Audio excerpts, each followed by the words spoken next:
how to prepare, freeze, package, and cook them. It sounds like a pretty large order, but it's really very simple. So simple, in fact, that all you need to know about it can be told in this little 24-page bulletin, edited and prepared by General Electric Consumers Institute. Here's the GE Consumers Institute in real life. And by real life, I mean just that.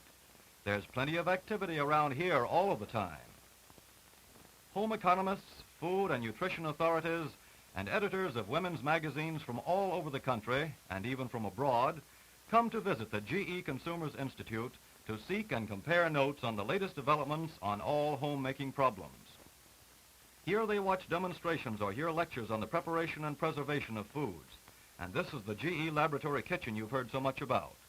The place where homemakers and home economists learn new and better ways of doing things by putting on a smock and actually proving them out for themselves.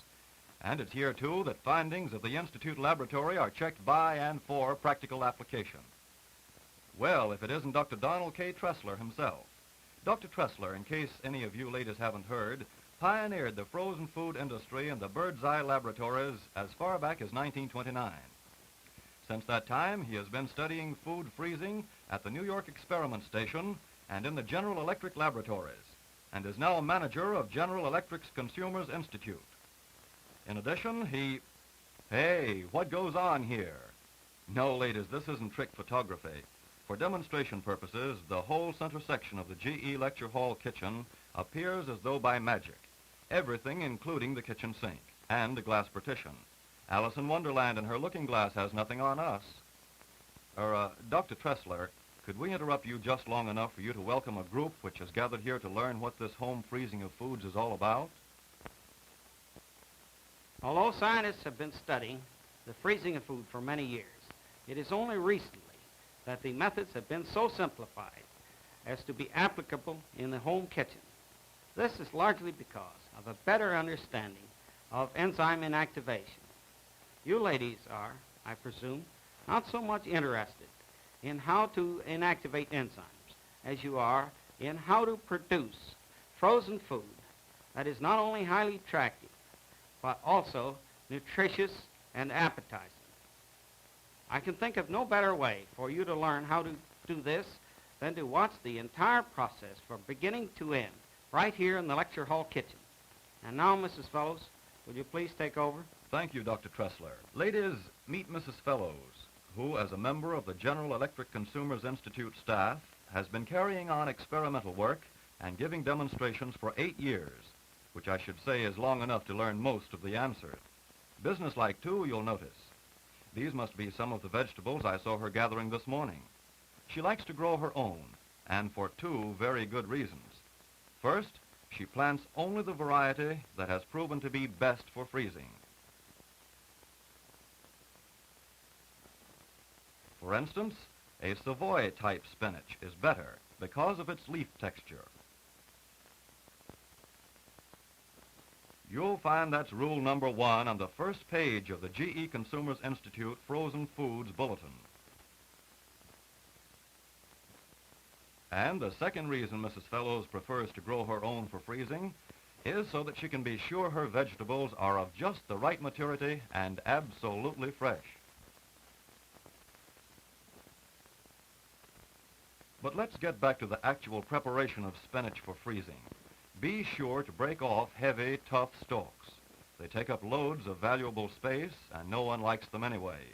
If you discover any yellow or insect-infested leaves, toss them out, too. Freezing keeps vegetables at peak perfection, but it can't improve a poor product.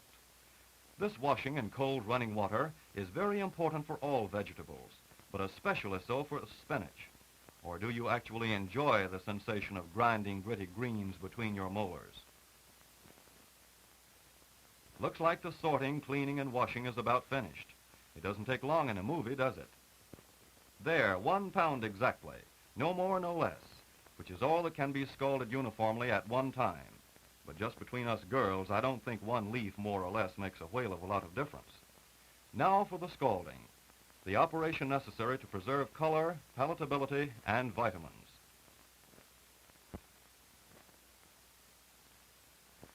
Phew, look at that steam. Notice how the water boils. That's what we call a rolling boil. And you notice Mrs. Fellows keeps the range temperature switch at the high position so that the water is kept at that rolling boil. Uh-oh, cold spinach and a cold wire basket sure cool the enthusiasm of that rolling boil. But not for long. The water gets up steam quickly.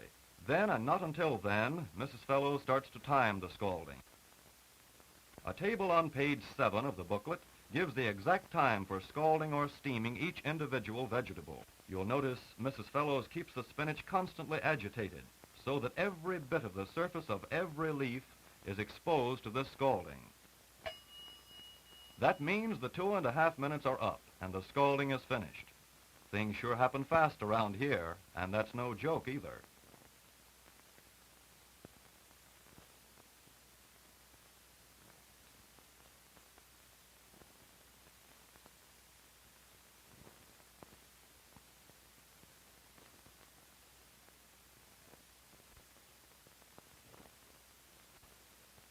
Now Mrs. Fellows sets the timer for the chilling process, 5 minutes. If the tap water is under 60 degrees, it is satisfactory for chilling, but the colder it is, the better. If necessary, ice may be added to bring it down.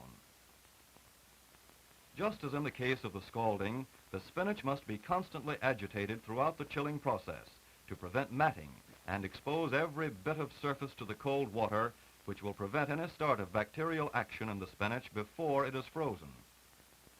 The quicker vegetables freeze, the better, which is another good reason for having them thoroughly chilled before they are placed in the freezer. There's that gong again. The chilling period is over, and we proceed on to the final step in the preparation of spinach for freezing.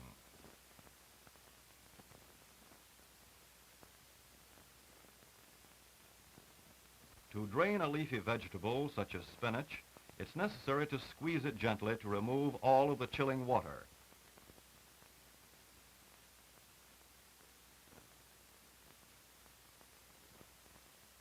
But you'll notice Mrs. Fellows does not get overzealous in the packing.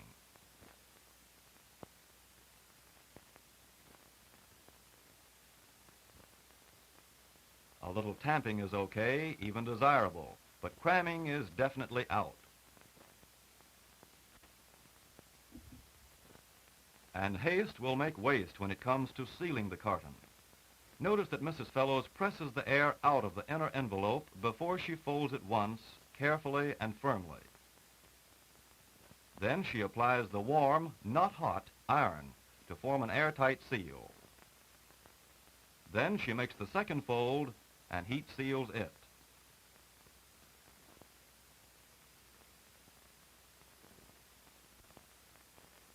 This done, she labels and dates the carton. There are several types of packages available for freezing and storage of different types of vegetables. This one, for instance, consists of a carton with an inner bag. And here, a heavily waxed liquid-tight carton which does not require an inner bag.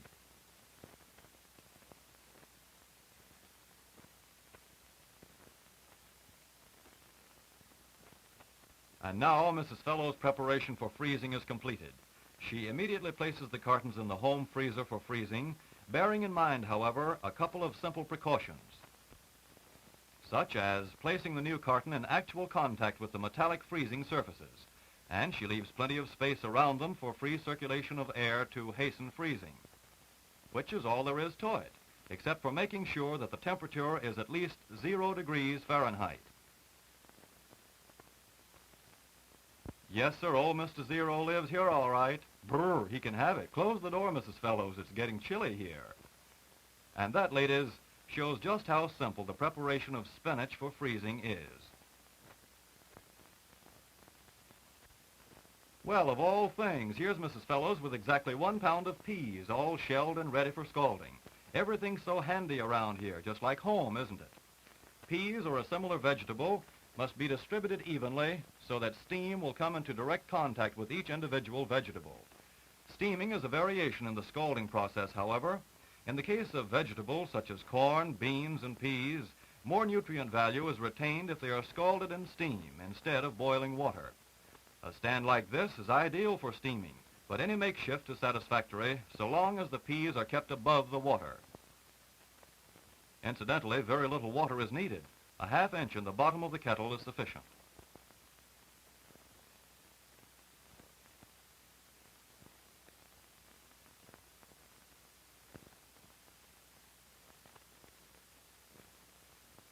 If you aren't so fortunate as to have a minute minder on your range, time the operation by the second hand of a watch or an electric clock.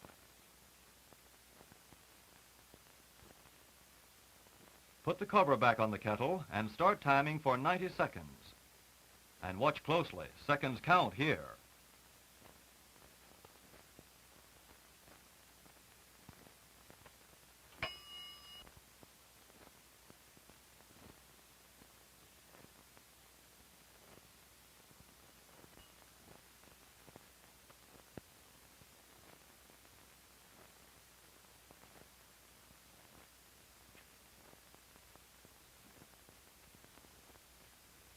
And from 90 seconds of steam directly to 5 minutes of cold water. Sounds like one of those fancy bath treatments that are supposed to make you feel fit as a fiddle, doesn't it? I don't know what it does to the human body, but it sure works wonders for peas. Look at that color. Even nature's own pea green is brightened, and good firm texture, too. And these peas, ladies, will retain all of their pristine beauty and summertime freshness until they grace someone's dining table some blizzardly day next winter.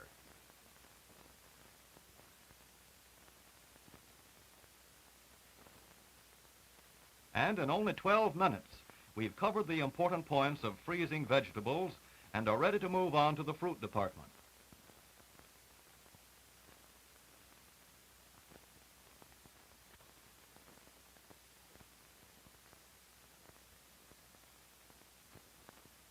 How about some fruit, Mrs. F? Ooh, strawberries. Boy, oh boy. Could I go for a dish of those right now? Say, they can't do that to me, or can they?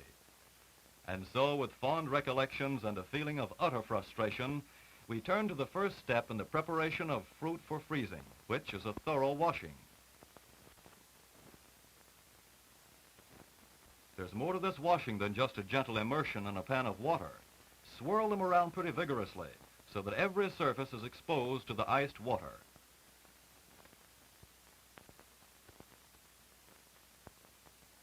After you're convinced they're clean, hull and cut out any green or bruised spots. Thorough chilling is important to firm the berries up and speed actual freezing time. Also, thorough chilling prevents very ripe berries from bleeding. None of the juice is lost.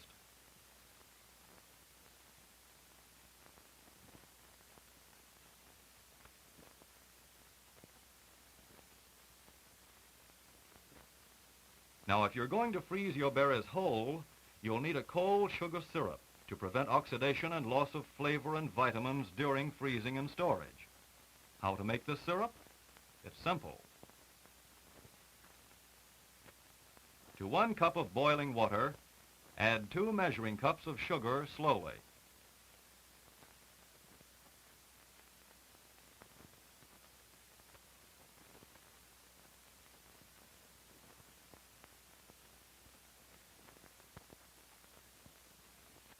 Stir continuously until the sugar is entirely dissolved. A table in the GE booklet gives the proper proportions for using either corn syrup or sugar. But let's get on with the strawberries. There's not much left to do. Merely fill the carton to within 3/4 inch from the top, leaving room for freezing expansion. Add enough syrup to cover, about 1/2 cup syrup to each pint package.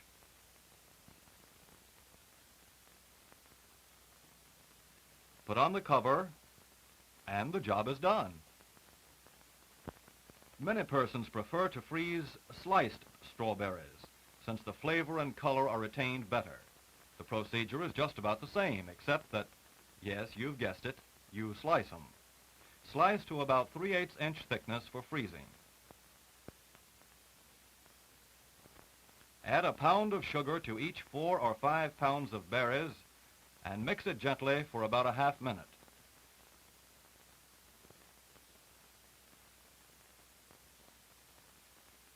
The sugar quickly penetrates the slices, thus protecting the fruit from oxidation and loss of flavor.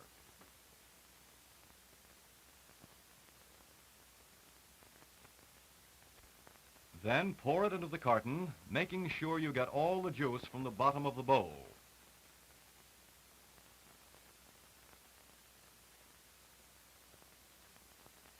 Fill to a ½ inch from the top.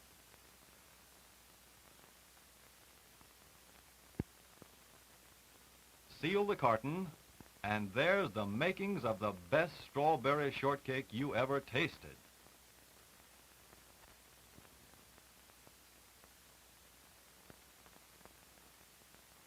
There's that gal on the go again. Does this sort of thing keep up forever? But look what's coming up. Soft, ripe, freestone yellow peaches of the proper variety. Variety is particularly important in freezing peaches, and J.H. Hales are best, remember. Notice that Mrs. Fellows handles them carefully. Soft peaches bruise very easily. If they don't, they're not ripe enough to freeze. Wow, look at that steam. Now immerse the peaches in boiling water for just a wee bit of scalding to loosen the skin so that it will peel off easily. The scalding time is 2 minutes. Meanwhile, Mrs. Fellows prepares a pan of cold water for chilling the peaches.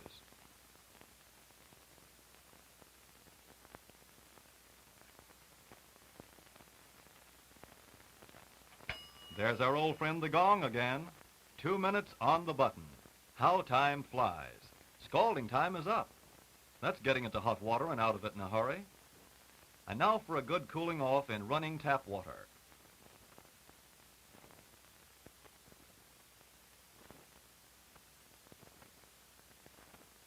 Now it's time to peel the peaches.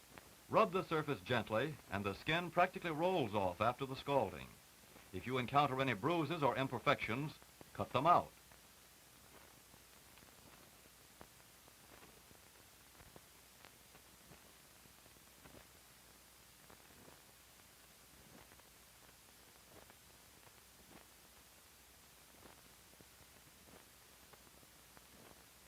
Then comes slicing.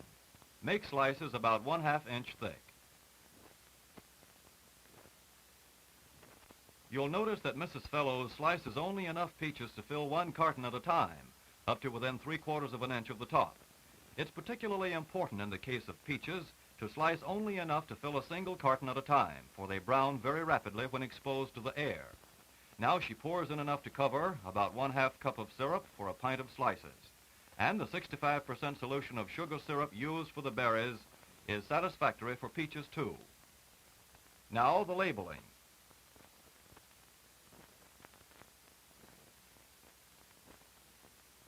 And off to the freezer they go. That, good people, concludes the demonstration so far as fruits and vegetables are concerned. And to you, Mrs. Fellows, thanks a million. And now we leave the General Electric Consumers Institute, because when it comes to cutting meats for freezing, most people will need an expert, such as Mr. Bob Reber here. How about it, Mr. Reber? Ready to start? Okay, let's go. And here it comes, 150 pounds of the choicest beef, just a big, beautiful hunk of steaks and roasts. Notice Eskimo Joe, Mr. Reber's helper. You'd dress like that, too, if you worked in 0 temperatures.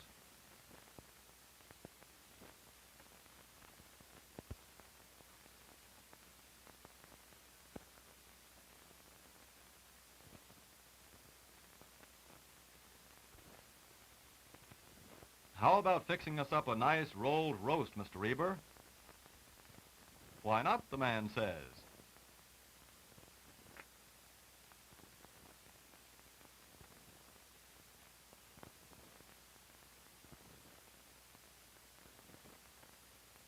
Of course, it isn't necessary to cut the bone out of meat for freezing, but it saves space for frozen storage, and it's easier to package. And the longer you intend to keep frozen meat, the more important is packaging.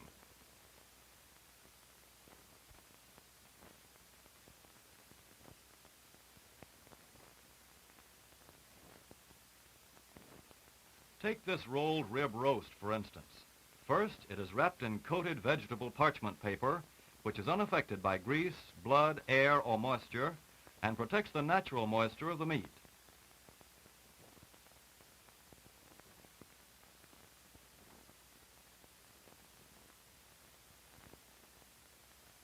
And then a stockinette is applied.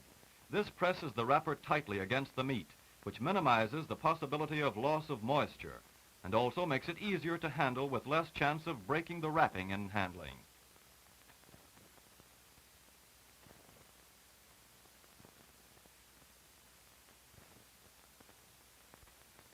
"A couple of steaks coming up," says Mr. Reber. And he slices off tier after tier of choicest sirloins. "A couple," he said. "I wish my butcher would count like that." Then he trims off superfluous bone ends. Saves space, remember? Steaks are then placed in a carton lined with moisture-proof cellophane.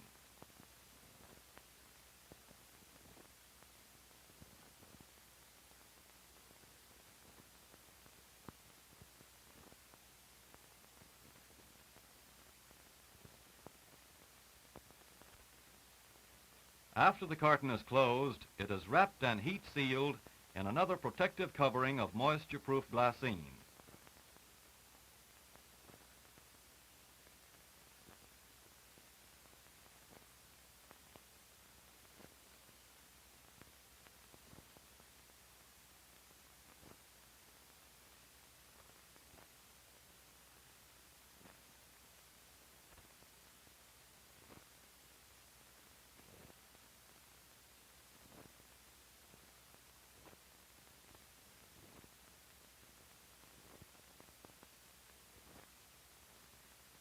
Sometimes it's called ground steak, sometimes it's just plain hamburger. It may depend upon the quality of beef, or it may depend on whether you buy it at Joe's Diner or the Ritz. Anyway, here's the way it's made. And for freezing, here's how it should be packaged. First of all, shape it into patties, sized to your own and your family's appetite. Then place in a cellophane-lined container, but be sure that there are 2 layers of moisture vapor-proof material between each patty, and then seal in a moisture vapor-proof wrapper. Uh-oh, looks like pork chops coming up for y'all now, chillins. Mmm-mmm.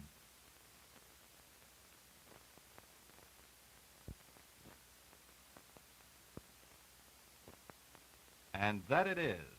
Mr. Reber has finished cutting out the pork loin, and it's ready for cutting into chops.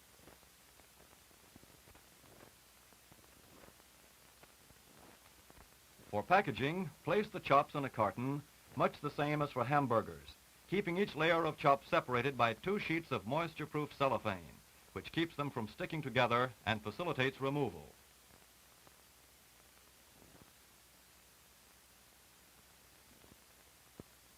Then the carton is closed, and the outer moisture-proof cellophane is heat-sealed. And pork sausage? Yes, it's very much like hamburger, except that sage and other seasoning are added to give it flavor. Use your own judgment or experience on this, but no salt, because it may cause the fat to turn rancid if the sausage is stored for more than 6 months.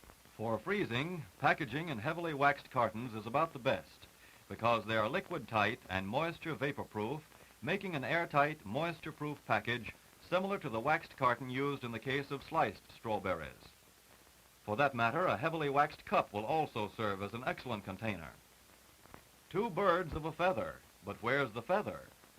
Mr. Reber has his eye on that roasting chicken, which he starts to prepare for freezing.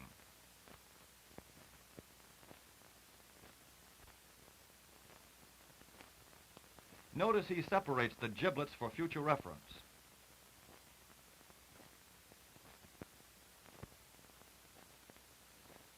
A thorough washing, of course.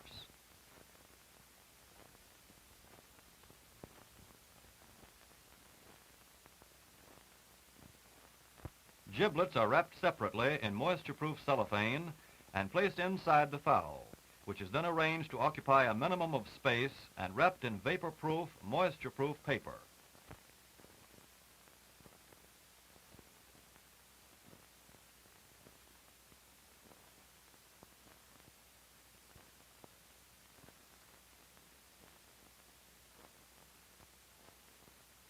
A stockinette is then applied for safekeeping. Remember, if meat is wrapped loosely, the surface desiccates and the fat becomes rancid.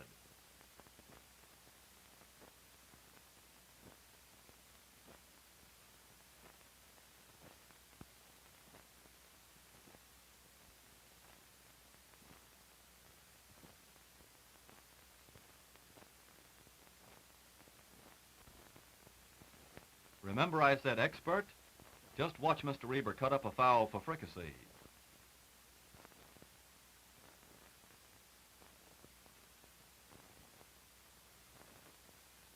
The giblets are wrapped in moisture-proof cellophane and placed in the heavily waxed carton with the disjointed chicken. The carton is then closed and the outer moisture-proof cellophane is heat sealed.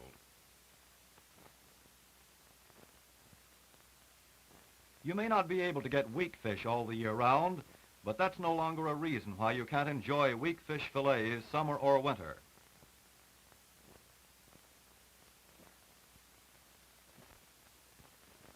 A thorough washing, of course, followed by a dip into a 10% solution of brine, which seals in the juices. Here again, each individual fillet is wrapped in cellophane, placed in a carton, which is then wrapped with moisture-proof glassine, which is heat sealed for additional protection.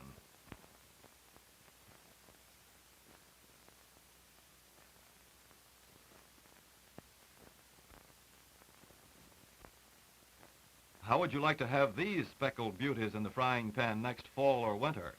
Somebody will. Trout are pretty easy to freeze. Merely wash them first, then gut, then wash again thoroughly, inside and out. After cutting off head and tail, they are ready for wrapping. The procedure is just the same as in the case of the weak fish fillets, individually wrapped,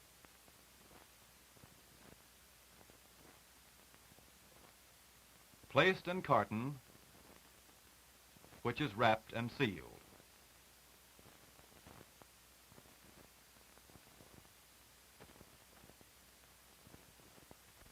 And now Mr. Reber has shown us how all these products should be prepared and packaged for the freezer. The rolled rib roast, steaks, hamburger, pork chops, pork sausage, roasting chicken and fricassee cuts, weak fish fillets, and trout.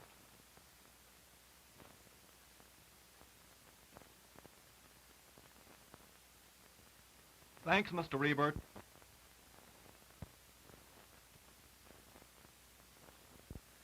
So you see, there is no longer any such thing as out of season for vegetables, fruits, meats, fowl, and fish. For instance, let's skip over a few months and pay a little visit to a typical American family who live here, say, next December.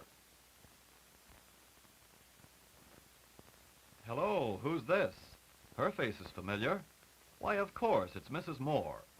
It only seems a few minutes ago, instead of way last summer, that she was in the audience at the frozen food demonstration. And here she is in December with her arms full of frozen foods from her own home freezer.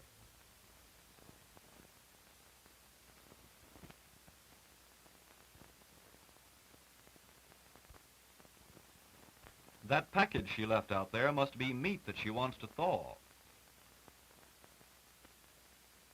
Yes, a rolled rib roast of beef. Believe it or not, one of the fastest methods of thawing frozen meat is with an electric fan. It blows the cold air away. Sure, it would thaw gradually if left in her refrigerator, or she could let it stand at room temperature, but it would take over twice as long to thaw. Allow 45 minutes per pound for fan thawing. 3 hours for this 1, 2, 3, 4 pounder.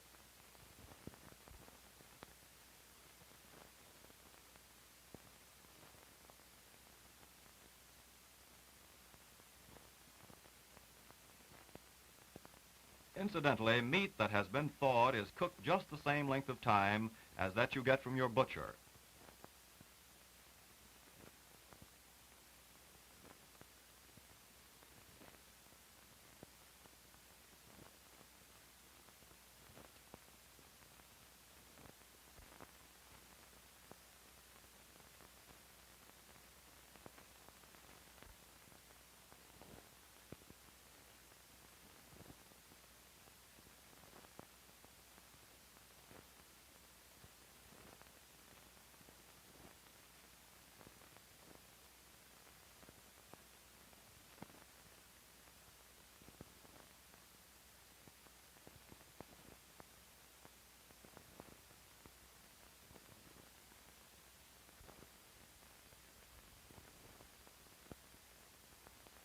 There's no need of a fan for thawing fruits or vegetables, however, unless you're in a hurry.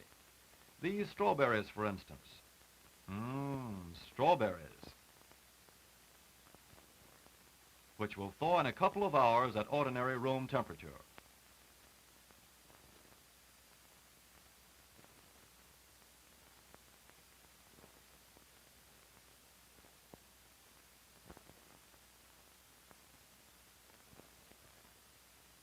Who would ever know that these bright red berries, fresh as in peak season, had been frozen for months?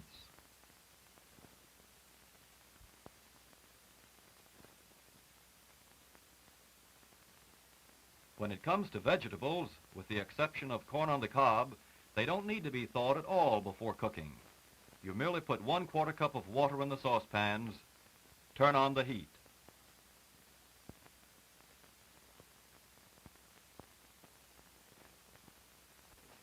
And when the water comes to a boil, put in the vegetables. In the thrift cooker, the corn.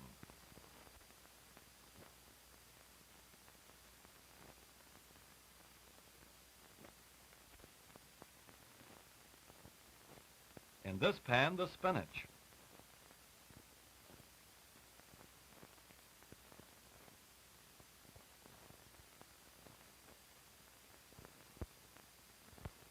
And in this pan, the peas.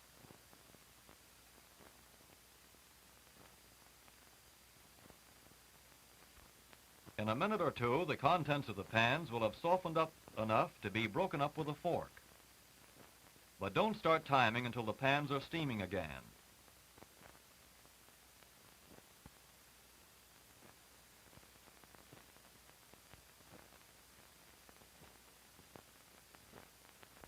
Then is when things really start cooking.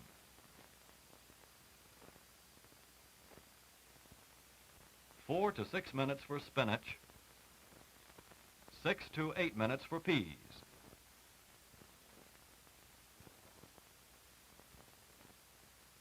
And now, all Mrs. Moore has to do is powder her nose for dinner. And here it is, the finished product. And if you think the product isn't about to be finished, keep an eye on young Tommy and Sally, to say nothing of Pop and Mom.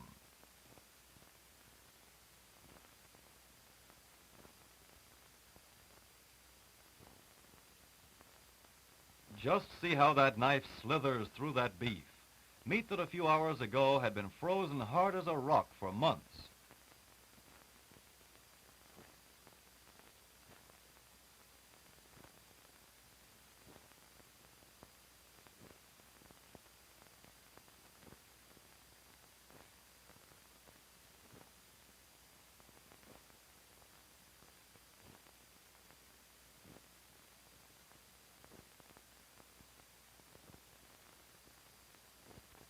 And spinach, green as the day it was grown. Peas, the better for freezing.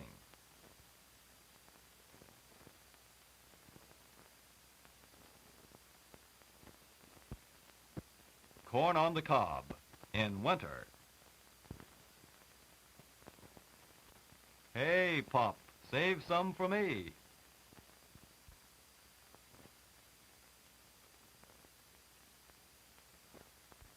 Of course, I could now talk about the color and vitamin content of frozen foods, but the main thing this scene tells us is it's awful good eating, too. Isn't it, Tommy? But don't talk with your mouth full. And who says kids don't like spinach?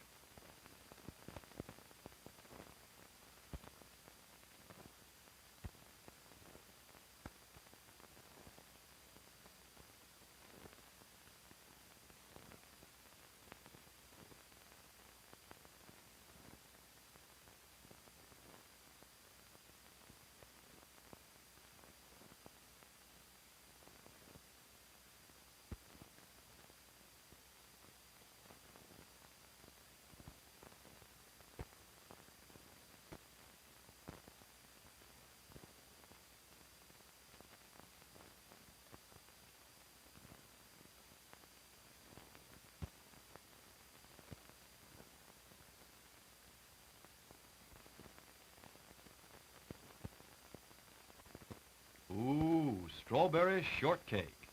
And strawberries selling at top winter prices. Oh, I forgot. Mrs. Moore picked these in her own garden last summer. Pretty cheap luxury, I call it. And pretty is the word.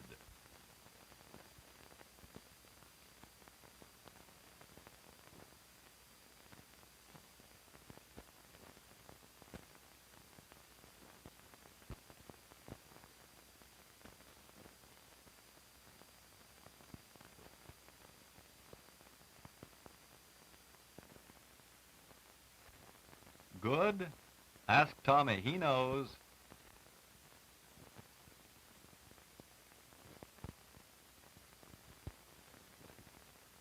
And it's seconds he's after.